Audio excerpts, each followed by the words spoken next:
Olá, boa noite a todos. Quarta-feira, 12 de janeiro. Veja agora os destaques de hoje, aqui no Segunda Edição.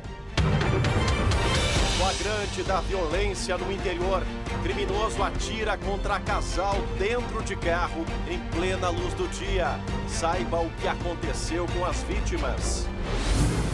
Mais calor e mais prejuízo. Temperatura passa dos 40 graus pelo estado e cresce o número de cidades em situação de emergência por causa da seca.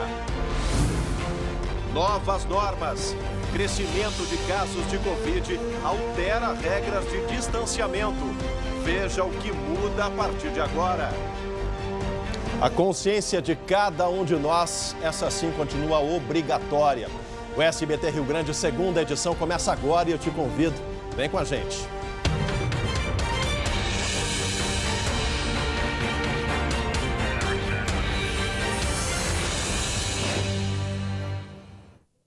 E a gente abre mais uma vez o Segunda Edição falando sobre a gestão da pandemia. Isso porque hoje o governo do estado apresentou novas regras sobre o isolamento de pessoas que estão com a Covid-19. Vamos direto para a redação conversar com a Yasmin Luz, saber o que mudou na prática, Yasmin, para a população gaúcha, para todos nós. Boa noite, Yasmin. Oi, Chemali, boa noite para ti, boa noite a todos que nos acompanham. Para explicar essas novas regras, a gente separou 3 telas. E a gente começa falando sobre aquelas pessoas que testaram positivo e que não têm o esquema vacinal completo. Isolamento domiciliar continua em 10 dias, contados a partir do início dos sintomas. Se essa pessoa ela tiver febre persistente, ela tem que procurar atendimento novamente. Chemali, agora os casos positivados de quem está com a vacinação em dia. O prazo de isolamento será determinado depois da avaliação dos sintomas. A gente tem aí na tela 5 dias para quem não apresentar febre e na próxima tela a gente vai ver 7 dias para quem teve febre. Nesses 2 últimos casos, a orientação é de que as pessoas reforcem o uso de máscaras, em especial por 10 dias. Uma outra mudança que vale para esses 3 grupos é que pessoas assintomáticas que tiveram contato com o infectado podem manter as atividades, desde que, claro, haja o uso de máscara e o distanciamento social. Essas medidas são baseadas, segundo o governo, nos últimos estudos sobre a doença divulgados internacionalmente. Ou seja, Chemali, esses novos prazos variam aí de 5 a 10 dias e depende, então, justamente quando que a pessoa teve os sintomas, se ela tem um esquema vacinal completo ou não. Tá certo, Yasmin. E lembrando, né, gente, essas novas regras também estão sendo flexibilizadas em várias partes do mundo. Isso porque essa variante ela é menos grave e só é menos grave graças à vacina que sim salva vidas. E olha, ainda falando sobre a pandemia, o governador gaúcho, Eduardo Leite, vai trabalhar em home office, virtualmente durante uma quarentena. Isso porque ele testou positivo para a Covid ontem. Antes, o Eduardo Leite havia anunciado que o namorado dele estava infectado, uma espécie de infecção domiciliar, né, gente? Contato domiciliar. O governador está sem sintomas e estava com a 3ª dose marcada para essa semana, mas ela será em função da doença remarcada. É a 2ª vez que o governador gaúcho fica infectado pelo coronavírus. E olha, o nosso assunto agora é a seca extrema e o calorão que não para de crescer no nosso estado. Mais um dia de recordes de temperatura no Rio Grande do Sul e de mais decretos de situação de emergência em função da estiagem. Vamos conversar ao vivo agora com a Luciane Coman, porque, Lu, já passa de 200, né, os municípios em situação de emergência, situação preocupante dos gaúchos aqui durante esse mês de janeiro. Lu, boa noite. Boa noite, Chemali, boa noite a todos. Olha, muito preocupante, mais ainda que a temperatura não para de subir, né? E nada, nenhum sinal de chuva. Hoje, por exemplo, fronteira oeste, olha só o calorão. A gente tem uma imagem de um termômetro lá de Santana 44. do Livramento, marcando 44 graus. Claro que a temperatura oficial foi ali beirando os 39, mas dá uma ideia da sensação de calor, né, para quem estava na rua. A máxima hoje foi mais uma vez, Chemali, em Quaraí. Hoje fez 41 graus e meio por lá. Em Uruguaiana, 41,1. É a máxima, é a mais alta dos últimos 61 anos, ou seja, mais um recorde aí nessa semana. Aqui em Porto Alegre, até que a gente ainda está de boa, vamos dizer assim, 33,8 foi a máxima hoje, mas atenção, porque até o fim de semana a gente deve ter marcas de 40 graus aqui na região metropolitana e no Vale dos Sinos pode atingir 42 graus. Ou seja, a previsão realmente é muito preocupante. E como você disse, né, Chemali, a combinação desse calor, baixa umidade relativa do ar, por exemplo, lá no Noroeste, hoje é abaixo de 10%, é umidade de deserto. Nossa. E ainda a falta de chuva agrava a situação da estiagem aqui no Rio Grande do Sul. No total, 209 municípios já decretaram situação de emergência por causa da estiagem. 195 mil propriedades registraram perdas aqui no estado por causa da seca e hoje o governo do estado entregou à ministra da Agricultura, Tereza Cristina, um ofício com várias demandas para ajudar realmente os produtores, né? A ministra, inclusive, sobrevoou áreas afetadas lá em Santo Ângelo, no Noroeste. O vice-governador, Ranolfo Vieira Júnior, e a secretária da Agricultura, Silvana Covatti, pediram, por exemplo, recursos federais para subsidiar operações do crédito rural, fortalecimento do Fundo de Desenvolvimento dos Pequenos Produtores, entre outros auxílios financeiros, até porque Chemali, olha, as principais agências meteorológicas estimam e preveem um grande evento de perdas agropecuárias para esse verão aqui em toda a América do Sul. É muito preocupante mesmo. Tá certo, Lu. Obrigado pelas informações. Em seguida, a gente volta a falar sobre a questão do tempo e pedimos aqui, né, a agilidade do governo federal. A ministra Tereza Cristina, em solidariedade, veio ao estado que tem agilidade para liberar essas verbas. Os produtores, quem bota comida na mesa do povo gaúcho e de todo o Brasil, precisa desse socorro. Isso não é culpa de ninguém, é culpa, né, da questão do clima, do planeta todo. Então é preciso olhar com atenção para essas famílias que trabalham de sol a sol para colocar comida, a produção, enfim, a exportação do nosso país, que é tão pujante. Por favor, agilidade nessa questão. Agora, atenção para essa imagem, esse flagrante, vem lá das Missões. Olha aí, esse carro, esse sedã preto, é tão rápido, gente. Tava um casal, um homem e uma mulher, que foram baleados. Esse é o momento dos tiros, em que um caroneiro da moto puxa o gatilho, passa ao lado do veículo e puxa o gatilho. Vários tiros. Mesmo ferido, o condutor do carro conseguiu dirigir até o Hospital de Caridade, lá em Santo Ângelo. A mulher foi atingida na cabeça, está em estado grave. E o motorista tem antecedentes por tráfico de drogas, está internado em estado estável. Pois a Polícia Civil abriu um inquérito, a partir dessa imagem, passa a investigar o caso. Essa tentativa de homicídio, de acerto de contas, vamos dizer assim, né, gente? Porque envolvimento com tráfico, passagem, tu não coleciona amigos, é só comparsa e rival. Isso aconteceu hoje de manhã, lá na cidade de Santo Ângelo, portanto, aí a violência também que atinge as cidades do interior, atinge cidades importantes do interior, como é Santo Ângelo, né? Uma cidade que cresceu bastante, região das Missões, e que leva junto aí essa questão do tráfico, das organizações criminosas, e dá um trabalho, olha, demais para a Polícia Civil e também para a Brigada Militar em todo o Rio Grande do Sul. A gente troca de assunto agora, desse flagrante de violência, para falar de coisa positiva, falar de esporte. Olha, o dia foi agitado para a dupla Grenal. Teve jogadores sendo apresentados, Douglas Costa recolhendo a mão do tchauzinho, batendo o martelo e dizendo que vai ficar no Grêmio. E também as novidades com o Matheus Schenck. Conta pra gente. Boa noite, Schenck. Oi, Chemali, boa noite para você, boa noite a todos. Uma quarta-feira bastante agitada para a dupla Grenal. Bora então começar o nosso resumo pelo Grêmio, que confirmou e apresentou o meia Martim Benítez. O jogador fica no clube até o fim do ano, mas tem uma cláusula para ser comprado. Ele falou que já era sonho antigo jogar no Grêmio e está pronto para a temporada. O Grêmio que ontem viu o fim da novela Douglas Costa, né? O jogador postou nas redes sociais um textão de 7 parágrafos confirmando que fica no clube para jogar a Série B. Entre os pontos principais desse textão que a gente está vendo aí, ele pediu desculpas à torcida do Grêmio, ele que acabou xingando alguns torcedores na rede social no ano passado, disse que abriu mão de muitas coisas para permanecer no clube e que está assim pronto para o desafio da Série B do Campeonato Brasileiro. Enquanto isso, o Inter confirmou e apresentou o volante Lisiero. O volante chega do São Paulo até o final do ano. Ele tem 23 anos, um bom passe e é caro para caso o Inter queira ficar com ele em definitivo. Pois é, 19 milhões de reais. Em termos de especulações, a gente pode citar 2 negócios que estão em andamento no lado colorado. O atacante argentino Ezequiel Barco foi procurado. Ele que joga no Atlanta United dos Estados Unidos e, como você está vendo aí, sabe fazer golaço. Segundo a imprensa argentina, o Inter já fez proposta por empréstimo deste atacante de 22 anos e aguarda o retorno do time norte-americano.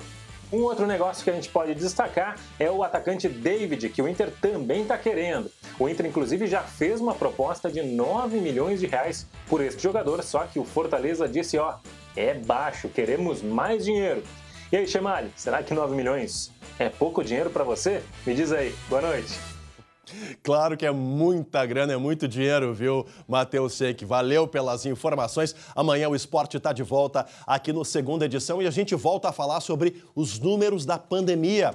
Porque no Litoral Norte registrou o maior volume de casos de Covid desde o início da pandemia lá em 2020. Por isso vamos ao vivo conversar com a Aline Schneider para saber da Aline. Foram quantos casos por aí, Aline? E crescentes em pouco tempo, né, minha amiga? Boa noite. É verdade, Chemali. Boa noite para ti e para todo mundo que nos acompanha. De acordo com dados da Secretaria Estadual da Saúde, nos últimos 7 dias foram quase 3 mil casos confirmados de coronavírus só aqui na região de Capão da Canoa, que engloba 23 municípios do litoral norte, incluindo Imbé, Tramandaí, Osório, Xangri-Lá, por exemplo. Hoje, a média móvel de casos foi de mais de 471. O pico da pandemia até agora. O número mais alto que havia sido registrado foi lá no dia 10 de março do ano passado, quando foram 385,3 casos. O litoral é a região do estado que mais teve variação de casos de coronavírus nos últimos 7 dias em todo o Rio Grande do Sul. E uma explicação para isso é porque nessa época do ano aumenta muito o número de pessoas aqui nas praias. Só no Imbé, por exemplo, a população no verão cresce quase 1000%. Eu estou em frente à Policlínica do Imbé, que é um local que atende pessoas, casos confirmados de coronavírus. Por aqui o número de atendimentos cresceu 500%. E hoje atingiu o pico, acabei de confirmar com a enfermeira, mais de 350 pessoas já foram atendidas no dia de hoje. Não terminou, o posto é 24 horas. Imagina só, profissionais esgotados. 3 médicos apenas atendendo nesta quarta-feira e esse número não para de crescer. De cada 4 testes que são feitos, 1 confirma coronavírus, Chemali. Tá, eu tô vendo a logística toda atrás da linha ali, o pessoal tentando organizar um posto 24 horas e olha, é a todo vapor justamente para atender esses casos que vão chegando. Obrigado, Aline, bom trabalho aí direto do Litoral Norte, gente. Tá aí, né? Ainda hoje, aqui no Segunda Edição, os efeitos da estiagem na Serra Gaúcha. E também a contaminação na área da saúde provoca mudanças no atendimento de hospitais aqui da capital. Yasmin Luz. Aqui de Porto Alegre, 348 profissionais foram contaminados. Depois do intervalo, eu explico o que muda no atendimento à população. Já voltamos. Voltamos ao vivo com a Segunda Edição para todo o nosso Rio Grande. E olha, gente, quem passa por Capão da Canoa, minha querida Capão da Canoa, sabe que o SBT já está colocando o pé na areia e trazendo muitas atrações na nossa Arena Mais Verão SBT em 2022. Tem muita alegria, diversão e, claro, informação. Confere aí. Chega janeiro e com ele uma certeza. Partiu Litoral Norte. O destino, Capão da Canoa. Sempre para Capão, a gente gosta bastante. A gente está sempre por aqui, é o ideal. É tudo de bom, tanto no inverno como no verão. É uma cidade boa, tem de tudo, né? Que é muito bom. A população estimada em Capão da Canoa é de 80 mil pessoas. Durante os meses de janeiro, fevereiro e março, este passa a ser um dos lugares mais procurados pelos gaúchos. E o número pode chegar a 200 mil pessoas. Temos belezas naturais entre o mar e a lagoa, temos rotas turísticas, a gente está aptos a receber pessoas para conhecerem e saberem a história de Capão da Canoa. E uma das praias mais queridinhas dos gaúchos recebe novamente a Arena Mais Verão SBT. O espaço fica na Avenida Beira-Mar, perto da Praça do Chimarrão. Mas é importante relembrar: máscara, álcool gel e distanciamento para se divertir com segurança. É isso aí, quem tá na praia quer sol, quer mar, quer lagoa. Agora quem vive no campo tá olhando para cima, pedindo chuva. E por isso a gente volta a falar sobre a questão da estiagem. Porque além das lavouras, produtores de frutas também estão enfrentando perdas e perdas severas. A Serra é uma das maiores produtoras do estado e 10 municípios da região decretaram a situação de emergência ou estão reunindo essa documentação toda justamente para isso. Por isso, vamos para lá agora conversar com o repórter Guilherme Fadanelli ao vivo para saber atualizar os números, os impactos dessa seca tremenda. Fadanelli, boa noite. Boa noite, Chemali. Pois é, uma notícia que a gente não gostaria de dar, né? Exato. Mas a seca realmente está castigando aqui a nossa região e Caxias do Sul é uma dessas cidades, viu? Um levantamento feito pela Prefeitura aponta prejuízos de cerca de 70 mil toneladas na produção agrícola. Em valores, isso representa 131 milhões de reais. Hoje, Chemali, eu dei uma circulada pela área rural aqui da cidade e pude constatar que esses prejuízos realmente são consideráveis. O seu Nelson, por exemplo, uma propriedade que eu visitei, disse que esperava colher 60 toneladas entre ameixa e pêssego, mas ele só conseguiu colher as variedades precoces. As demais, as chamadas tardias, essas não deu para colher. Prejuízo de 80% nessa safra. E olha, choveu tão pouco que o tamanho da fruta ficou tão pequeno que ficou inviável comercializar. Olha só o que ele nos contou. Não dá nem para calcular a perda que teve isso aqui. Só por falta de água, não pega o calibre, não tem mercado, não paga mão de obra para colher. Essas do tarde aqui, não tem volta. Pagando o defensivo e pagando a mão de obra, estaria feliz da vida esse ano aqui. Outra preocupação é com a questão dos açudes. Se não chover nos próximos dias, pode prejudicar a irrigação dos pomares aqui da região. Por isso, os agricultores pedem uma revisão na legislação que trata sobre o tema, com o intuito de aumentar o tamanho desses reservatórios. Eles argumentam que, se nada for feito de atitudes e medidas a médio e longo prazo para conter a estiagem, os jovens que já estão afastados do campo, aí sim não vão ter interesse nenhum em continuar na área rural. E aí o seu Nelson Chemali tem uma outra visão aí para nos contar sobre essa questão do jovem no campo e essa retomada que o agricultor faz todo ano. O agricultor sempre pensa, o ano que vem dá, então ele vai teimando mais um ano. Mas se não tiver água, gente de Deus, não tem como tu tocar na agricultura. Só para a gente encerrar, Chemali, muitas prefeituras aqui do estado também estão fazendo campanhas para o uso consciente da água. Elas têm medo de que, se não chover grandes volumes nas próximas semanas, pode começar um racionamento de água em algumas cidades aqui do estado. Tá certo, Fadanelli. Obrigado pelas informações. É isso que a gente não quer, né? A consciência de todos, torcendo para São Pedro mandar um pouco de chuva e também a ajuda do governo federal é tão importante nesse momento. É o país que é o setor primário, né, gente? É o que faz a economia do nosso país girar, em especial aqui no Rio Grande do Sul. Voltamos a falar sobre a questão da pandemia que ainda nos preocupa. A nova onda de contaminações por Covid pegou em cheio os profissionais da saúde, a linha de frente. Somente hoje, mais de 100 funcionários do Hospital Conceição foram afastados por conta da Covid-19 e não é o único hospital de Porto Alegre que está enfrentando esse problema. É isso, né, Yasmin Luz? Isso mesmo, Chemali. Quem cuida da gente, quem não parou desde março de 2020. Os primeiros dias de janeiro, então, registraram um crescimento no número de profissionais de hospitais com atestado por estarem positivados no interior e também aqui em Porto Alegre. Falando das maiores instituições de saúde da capital que atendem pelo SUS, só hoje o Grupo Hospitalar Conceição afastou 110 funcionários. O total já chega a 395 trabalhadores longe das suas funções. Já no Hospital de Clínicas, atualmente, 142 funcionários cumprindo isolamento. Na Santa Casa de Misericórdia, só temos os números da primeira semana de janeiro, 75 casos entre os trabalhadores e nenhum dos hospitais, Chemali, relatou problemas para seguir com o atendimento da população devido a esses afastamentos, Chemali. Tá certo, Yasmin. Obrigado pelas informações. Tá aí, gente.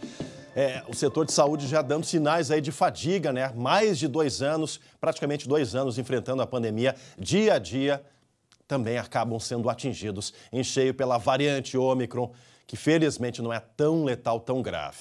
Obrigado pela companhia. O SBT Brasil na sequência amanhã, 11h30. SBT Rio Grande com o André, o Glauco, todo o nosso time. E a gente se fala às 7h20 da noite. Tchau, tchau.